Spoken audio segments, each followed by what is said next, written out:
Hai semuanya, gimana kabar kalian? Semoga selalu dalam keadaan baik. Jadi welcome back di segmen analisa kripto. Teman-teman, di video kali ini kita akan jawab pertanyaan dari Lydia. Bang, bahas cake dong. Oke, kita akan coba untuk ulas ya. Sebenarnya kita udah pernah bahas cake sih, udah beberapa video kita udah pernah bahas ya. Tapi kita akan coba untuk bahas lagi seperti apa posisi daripada cake yang hari ini itu udah bikin all time low baru kalau aku perhatikan dari chartnya. Cake diperdagangkan di kisaran 1,8 dolar per video ini dibuat atau sekitar 27.000 rupiah teman-teman. Akhirnya Cake harus terjun bebas teman-teman, dan kalau kita perhatikan memang Cake ini adalah sebuah project yang berbasiskan dengan DeFi, Decentralized Finance, di mana di dalamnya terdapat exchange ya, seperti teman-teman bisa melakukan perdagangan di toko kripto, Indodax, itu teman-teman bisa ya lakukan di PancakeSwap dengan cara ya swap-swap koinnya, misalkan dari PancakeSwap diubah ke BNB atau diubah ke BTC atau diubah ke BUSD. Jadi kurang lebih seperti itu. Terus di dalamnya selain ada DEX, dia juga ada fitur earningnya di mana teman-teman bisa melakukan staking koin-koin yang kalian punya, bisa staking cake juga di sana. Jadi semacam itu, semacam layanan perbankan gitu teman-teman. Dan ya, ini adalah salah satu yang populer di BNB Smart Chain. Kalau kita perhatikan dari beberapa news yang beredar, itu ada pembaruan teman-teman, yaitu soal update episode keempat, yaitu Deflationary Token and Ultrasound Cake. Jadi ini proposal baru dirilis ya sekitar 4 hari yang lalu, di mana PancakeSwap dari developernya itu berharap untuk bisa membuat tokennya jadi deflasi. Kita tahu PancakeSwap ini dulunya itu memberikan reward yang sangat tinggi terhadap staking yang dilakukan di platform mereka. Sekarang mereka coba buat kurangi hal tersebut. Supaya apa? Supaya harga koinnya bisa cenderung stabil. Which is ini sebenarnya adalah upaya yang sangat baik, teman-teman. Jadi upaya ini tentunya untuk bertujuan ya supaya harga dari PancakeSwap nggak nyungsep terlalu dalam. Jadi sekarang mereka melakukan upgrade ini dengan tujuan hal tersebut. Tentunya ini cenderung bagus buat para holder, terutama para holder yang tidak melakukan staking di platform PancakeSwap. Jadi dia cuma hold di wallet saja. Nanti kita akan lihat seperti apa kepemilikan dari address-nya. Kemudian juga ada masalah perbankan yang kalau kalau teman-teman ngikutin berita ekonomi belakangan, perbankan itu lagi parah-parahnya ya sekarang, laporan keuangan mereka minus, likuidasi mereka kesulitan. Apakah ini menjadi DeFi boom atau bisa dibilang DeFi menjadi salah satu alternatif? Tentu saja yang harus kita pertimbangkan adalah masalah regulasi. Teman-teman, saat ini masalah DeFi itu menjadi bisa dibilang masalah pokok lah, bisa dibilang untuk um, institusi yang memang bertugas untuk meregulasi. SEC sudah isyaratkan DeFi termasuk sekuritas dan akan diregulasi. Kemudian Department of Justice pun juga bisa dibilang mewaspadai kejahatan-kejahatan yang ada di platform DeFi, termasuk hacker dan juga exploiter. Jadi dua departemen ini bakalan sangat-sangat hawkish terhadap posisi dari DeFi. Mungkin ini bisa menjadi penyebab juga kenapa PancakeSwap agaknya ketekan belakangan ini, selain dari beberapa hal tadi yang sudah kita sampaikan. Sementara dari segi project sebenarnya PancakeSwap masih tetap bagus dan peminatnya pun juga masih cenderung banyak. Teman-teman, ini mereka baru meluncurkan program swap trading ya.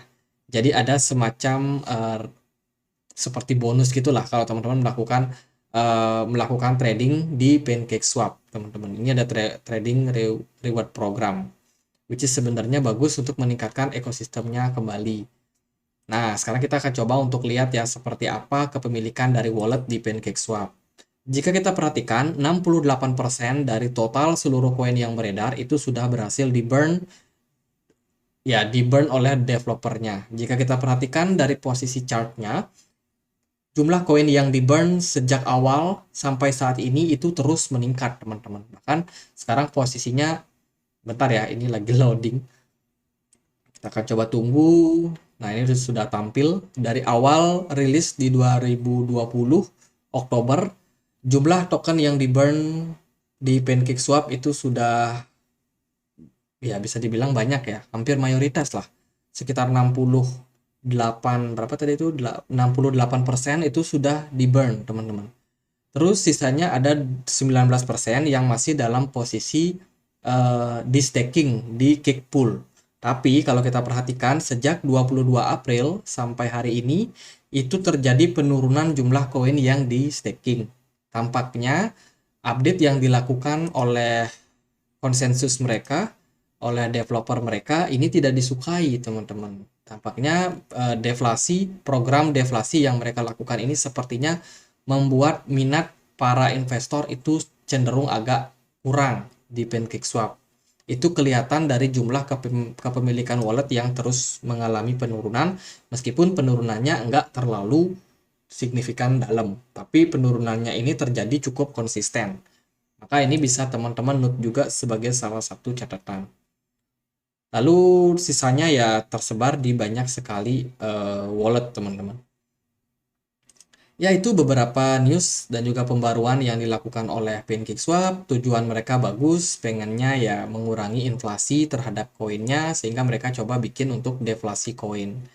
Kalau kita perhatikan sekarang supply yang beredar itu hanya 26%. Ini sudah termasuk eh, dan tentunya ini tidak termasuk dengan koin-koin yang sudah di burn tadi ya. Yang di burn kan udah 60 sekian ya, 68%. Sekarang yang beredar cuma 26, tapi ternyata nggak membantu juga pergerakan dari Kick untuk naik. Kalau kita perhatikan harga Kick nyungsep parah, teman-teman, turun ke 1,8 dolar setelah dia punya all time high di kisaran 30-40 dolar kemarin. Sekarang akhirnya PancakeSwap harganya cukup drop drastis. Oke, di sini adalah level support terbaru buat PancakeSwap, teman-teman. Lalu apakah harganya berpotensi untuk naik? Menurut saya yes. Dengan mereka melakukan program deflasi ini, saya melihat optimisme lah terhadap PancakeSwap, teman-teman. Saya juga cukup concern terhadap koin-koin yang sering ngasih APY terlalu tinggi. 100%, 80% itu menurut saya terlalu berlebihan. Dan koin-koin yang bagus menurut saya itu adalah koin-koin yang memberikan APY kecil. Contohnya 5% cukup.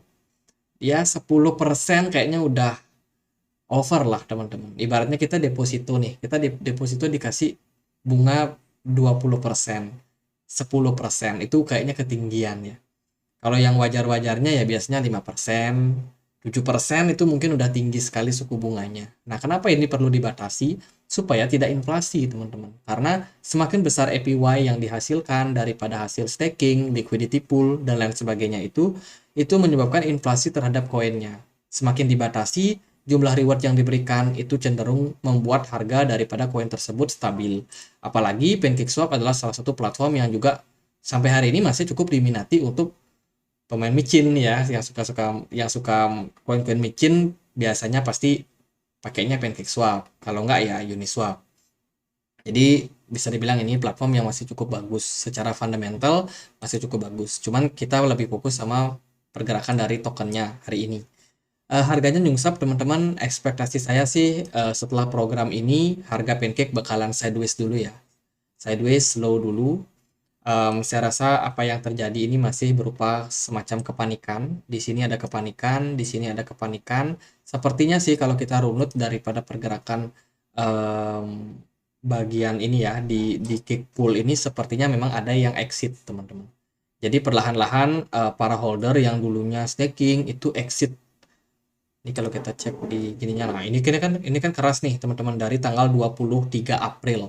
Kalau kita perhatikan dari chartnya, dia nyungsep di 23 April. Benar, 23 April ada dump yang sangat parah. Itu karena beberapa orang yang dulunya investor tiba-tiba jualan. Dia jualan terus sampai sekarang masih tetap berlanjut. Jadi bisa dibilang itu salah satu pemicu kenapa ada dump yang terjadi pada market. Karena investor yang dulu staking itu jualan barangnya tiba-tiba dengan jumlah yang cukup besar. Sehingga membuat kepanikan terjadi pada market dan Pancake harganya crash. Dan sekarang dia lagi berusaha untuk menstabilkan harga. Menurut saya itu ekspektasinya sih sementara Pancake bisa sideways dulu di sini, mungkin akan terjadi kenaikan ke depannya, teman-teman. Harapannya setelah update yang dilakukan ini, harga Pancake akan kembali pulih. Jadi itu, menurut saya ini sebuah good news. Meskipun harganya turun dulu, ya semoga kedepannya bisa naik lagi. Ya, sementara karena memang masih drop, kita tunggu aja. Mungkin beberapa hari kita update lagi. Silakan teman-teman buat request, mungkin 2 minggu lagi, 3 minggu lagi. Em, Seperti apa pergerakan dari Kick? Kalau bagi saya sih bakalan positif. Sekarang tergantung, tinggal marketnya merespon seperti apa. Oke, gitu aja. Semoga videonya bisa bermanfaat. Dan akhir kata saya Andri, makasih.